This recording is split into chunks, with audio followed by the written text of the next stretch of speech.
Hello, everybody. My name is Juan Carlos Brando. Thank you for joining us today. And today is an awesome day because we have the attorney Margaret W. Wong in the city of Atlanta, and we're interviewing her in person so that we can talk, we can share some information, we can be up to date with what's going on with the immigration world in the United States of America. And we welcome the attorney. Welcome, Ms. Wong. How are you doing? Oh, I'm good. It's so weird that we got to see each other face to Oh, face, yeah, without a It's, mask. yeah, without a Yes, mask. Yeah.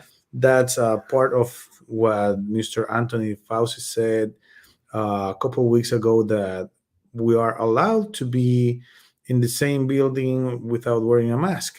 So the restriction is over.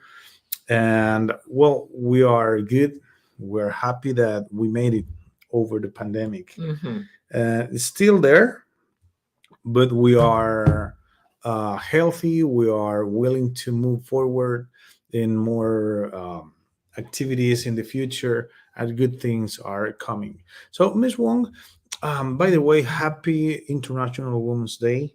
It Thank was you. a couple days ago. And today, I would like to start by talking about the VAWA cases, because that's something related to violence against women.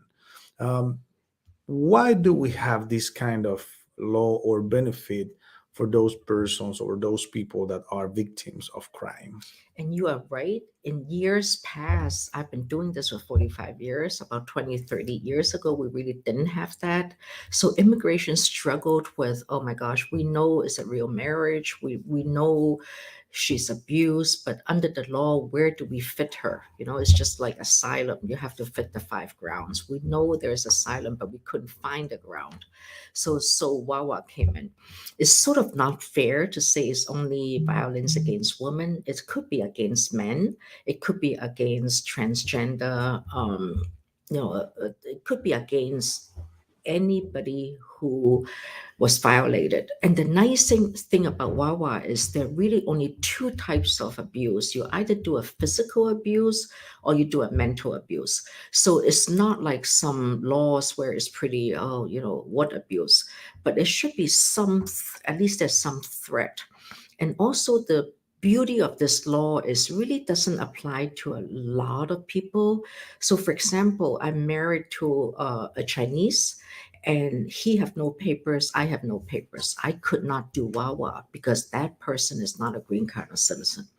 So the first premise to do a Wawa case is, am I married to a green card holder American? I still remember years ago I had a case where I know the woman was abused. She came to America from Russia with a fiancé visa, but once she came, the the fiance never told her she was very sick. He was very sick. He was always in the hospital. Of course, they don't have time to go get married. And she's so nice. She just went to the hospital to take care of him because, they do love each other. They know each other for 3 years. But in the meantime, they never got to get married. And then he passed away. Wow. So I know it's so sad because somehow it's not a Wawa because they never married. It's not a widow because they never married. It's also not a green card because they never married, because it's a K1. You have to marry within 90 days to get that green card. So it was a sad case. So Wawa really is an evolution of all these years of old law coming into new. Yes, and that's good because, well, as you just mentioned, we have a lot of people that are victims of violence, and since they don't have a status, they don't do nothing at all. Mhm. And then, what if if a person, let's say a woman, because this is the International Women's Month, Okay. if a woman is victim of violence by her husband, and she doesn't want to call the police, what if she calls the police later on and they didn't do a report? Is Right. that something they can do? Yes, they could, because actually, yes and no, because anytime you call the police, even though they may not investigate or they didn't believe in the story, they still have to do a police instance report.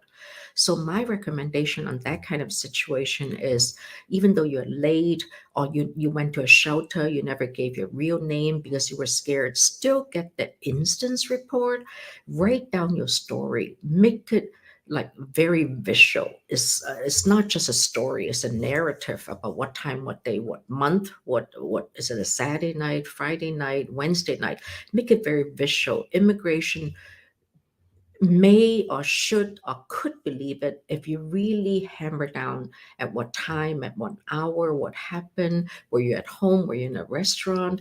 So don't just say, oh, my husband routinely abused me. Then what? You see, say, I met him on so and so date, I married him on so and so date. He was a green card when I married him. He never sponsored me, and I never asked him to because I didn't think it was necessary. Because in those days, I already have a social. So describe the situation. How many people came to your wedding? And then who did you confide with? Did you confide to your pastor? Did you confide to your priest? And if not, explain why. Because a lot of women, especially women, are very ashamed of what Yeah. happened. And also remember, in America, if they want to have sex with you, even though it's a husband or wife, even though it's married, they need your permission. They couldn't just, like Latino country, just come in and take Yes. up your. They couldn't do that. This is not fair. And there's a lot of women that went through that even today, and they thought Okay. it's okay.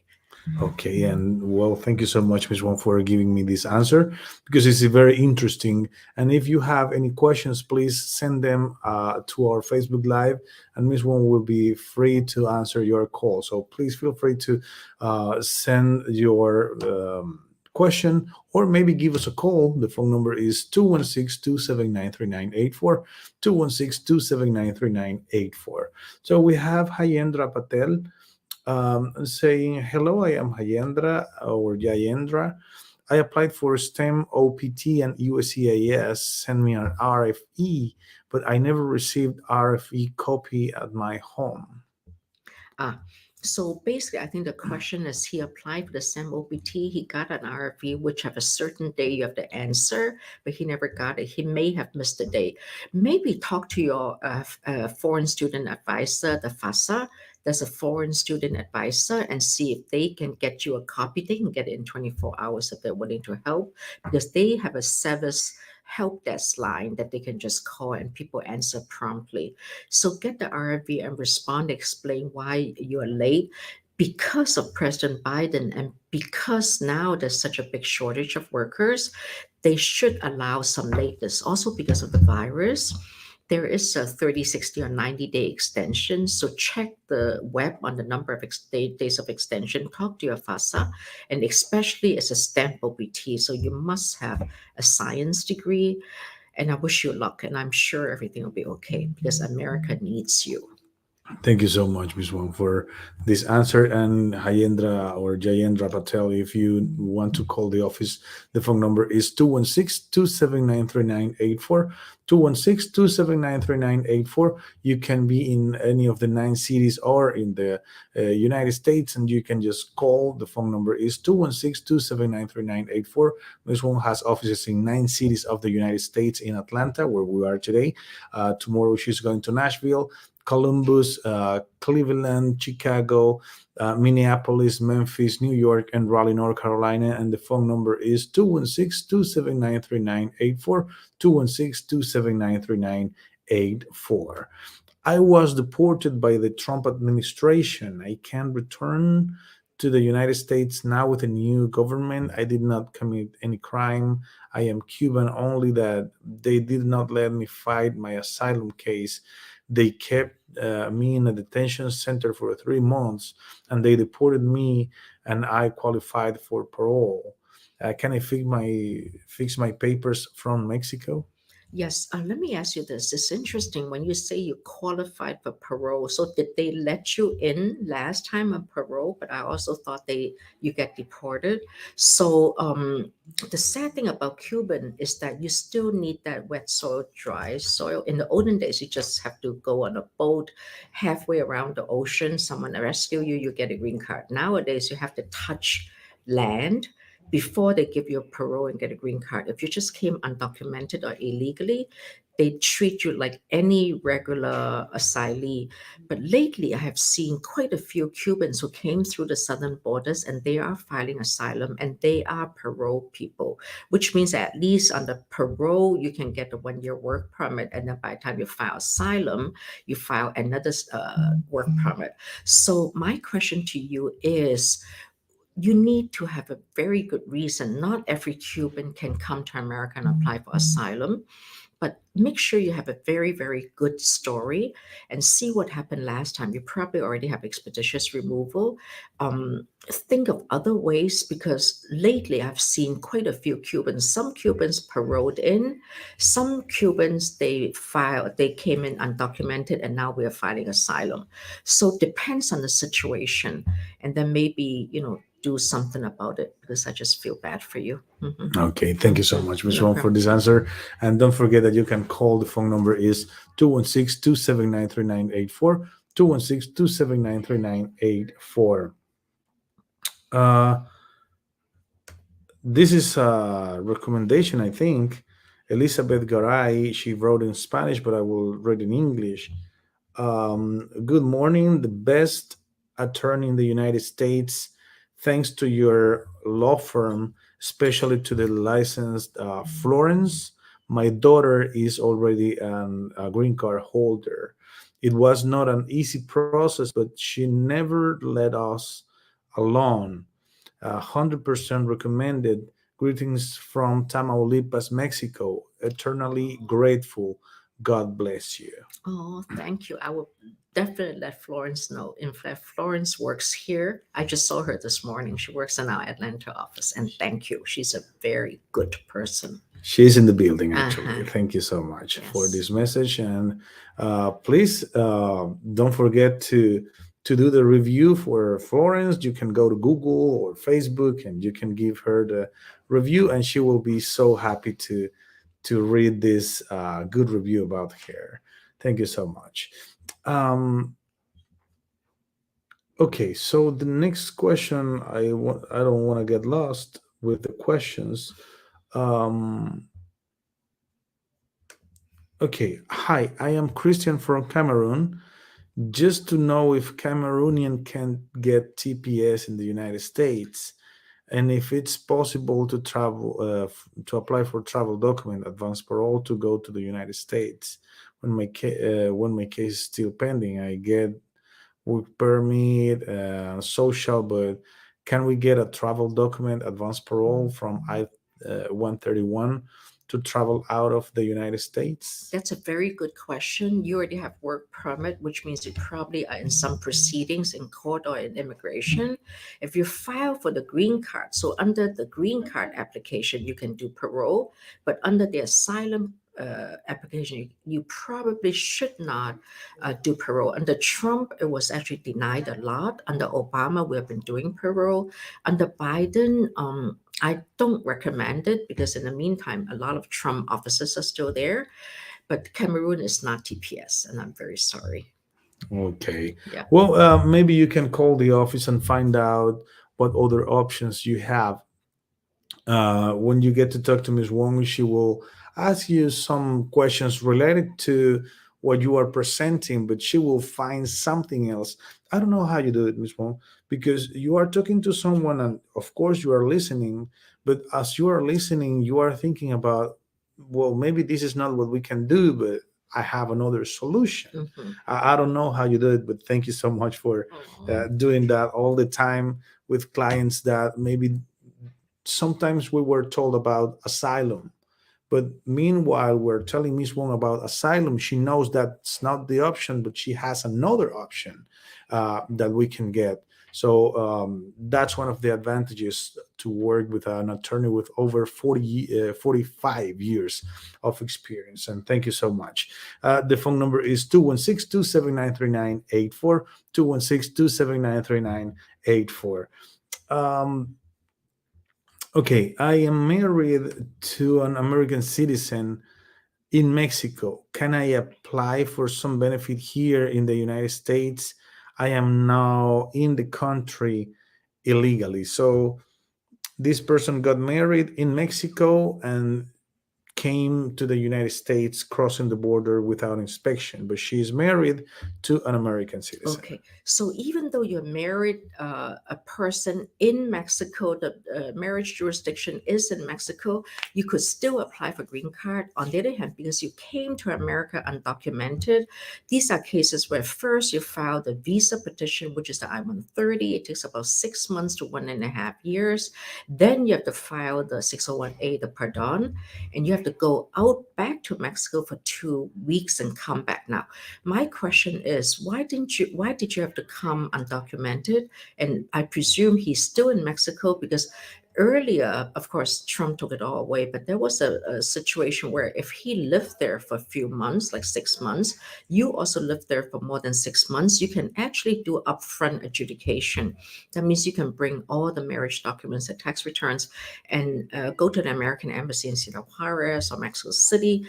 They would, they should and could do upfront. That means your husband is a resident of Mexico, American citizen. You are also a resident of Mexico and needs a green card to come back and forth, or at least a tourist visa.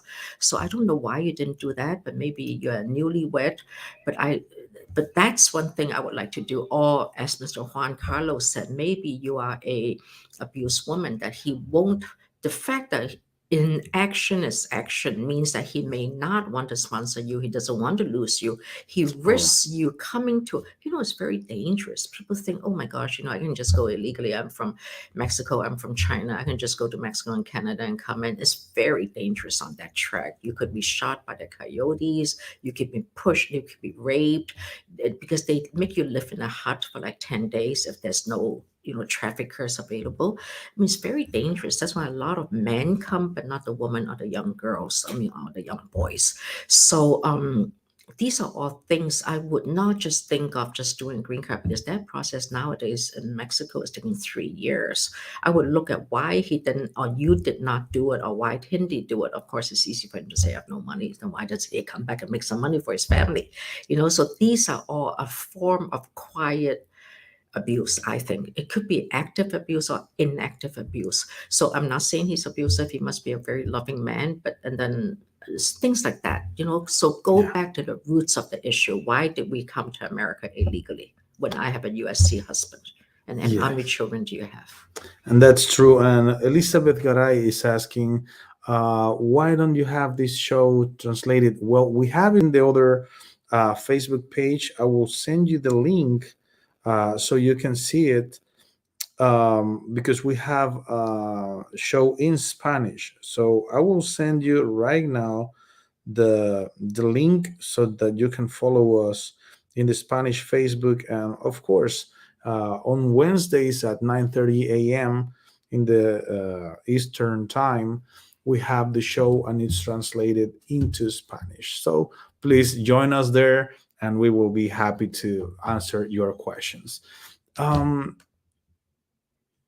Hello, my friend has filed for asylum in 2018 and he was given a work permit. Now he got married to an American citizen. Can you help him to change his status from refugee to normal green card? Yes. So the question then is, when did he come to America? How did he enter? Was he ever paroled? So, for example, that Cuban question, I was paroled in, but Cubans are very special because once you're paroled in after 1 year, there's a way to get a green card. But some parolees probably also didn't qualify for green card, but those are parolees for asylum purposes.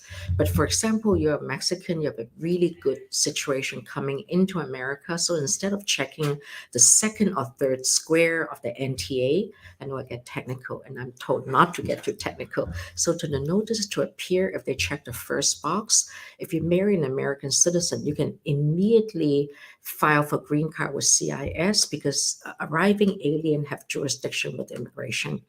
But if the foreign born came to America illegally and were stopped at the border, which is not the airport, then you need to do the I-130, go out and come back, but you only go out for 2 weeks. So depends on the mode of entry, but definitely I could help you on this case. Thank you so much, Ms. Wong. And we have Hayendra Patel is saying sorry for again asking another question. But um, I r- I have to file I-290B motion to reopen. My question is, oh, because okay, sorry for again, but they sent me the denial notice 2 days ago. Oh, Now I have to file 290B motion to reopen. My question is, during the time apply motion to reopen, my service status stay active? uh, yes and no. That's a very good question. I would check your passport because you are still on F1. If your passport had in the American embassy, if you have a 5-year visa, Mr. Patel, I would go ahead and leave the country and come back and get a new I-20 from the same school, different school. But I think if you come back, you would not qualify for STEM OPT, but at least that's an easier way to do it. Because anytime, especially the Trump people, anytime they deny, so what you're saying is that instead of waiting for a copy of the RFV and respond late, they already denied it. So you need to appeal. I would do two things. Number one, maybe leave and come back. But if you leave without a stamp and a passport, I don't think India would give you a new stamp. But they may because they know you're good, you're stamped. Because now America needs stamped people. But aside from checking if you want to leave and come back with the existing stamp and passport, I would also immediately file the 290B and talk to your foreign student advisor and see if she got the RFV. Just say, I did not get it. I changed address or something, but did you tell them you changed address? And the promise, you couldn't see a lot of times when they deny my case, and we all get denials. If you don't get denials, you don't get approvals. You know what I'm saying? I mean, you don't become a great lawyer by winning 100% of the cases. So normally, if I get something denied, instead of just filing an appeal, I also do my brief on it and explain why I was not successful in RFV. I don't have a copy, whatever. But also, it doesn't hurt to go to a congressional aide, a congressman, and tell them you never got the RFV. Can you have a copy? They cannot help you to win arguments, but they can get you copies of information on why you're denied. That's what I would do. Number one, check visa in your passport so that you leave and come back. That's the easiest way. Just get a new I-20 and ask the FSA if you could keep your stamp OPT. Number two, file the motion to reopen or the appeal. Actually, it's not appeal, it's a motion. Pay the, I think, $900, but then explain why. But before you explain that, you need to really know why it was denied. So look at that denial and see why. Because if they deny based on merits, because you never got it, but you couldn't have responded because you never got it. Yes, and that's true. And also another question about no answer is this one that we're getting right now. I filed asylum on December the 10th, never received nothing from immigration, and I had to send an email, and they said that I missed my biometrics appointment. How can I get my new appointment for fingerprints? You know what I would do? This sounds crazy, but they may, depends on where you live. Maybe take this email and take your filed copy. You should receive a receipt, right? Because a receipt precedes the biometrics. I would take a copy of that email plus the receipt plus whatever you filed.